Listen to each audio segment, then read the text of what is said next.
Hello दोस्तों।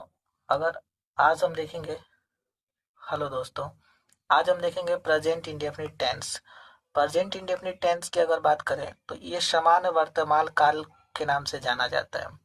अगर present indefinite tense को हम देखेंगे तो प्रेजेंट इंडेफिनिट टेंस का प्रयोग उन कार्यों के लिए किया जाता है जो या तो रोज होते हैं, मतलब डेली रूटीन के कार्य हो, या फिर किसी की आदत हो, किसी आदत की बात होती है तब, यानी कि हैबिट्स की बात होती है तब। दूसरा सार्वभौमिक सत्य हो तब, यानी कि कोई यूनिवर्सल ट्रुथ हो तब।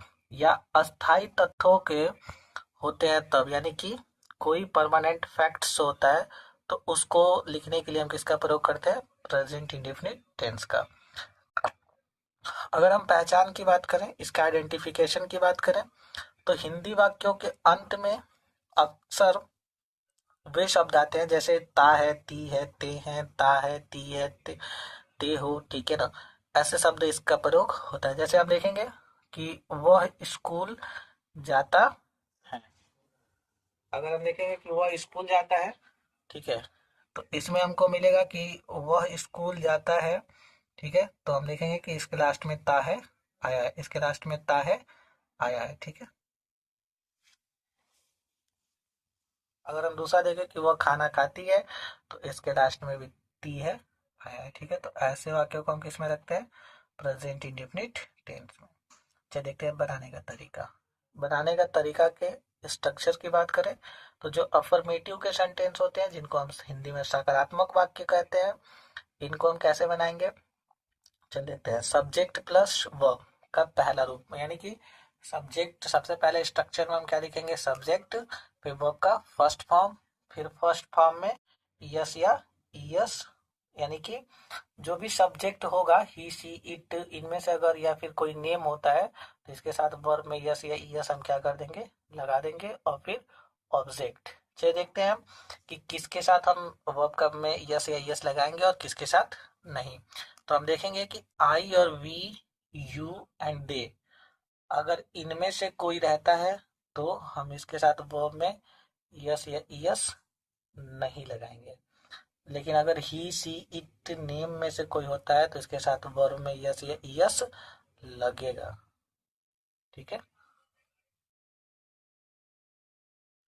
ठीक है, चलिए हम एग्जांपल देखते हैं।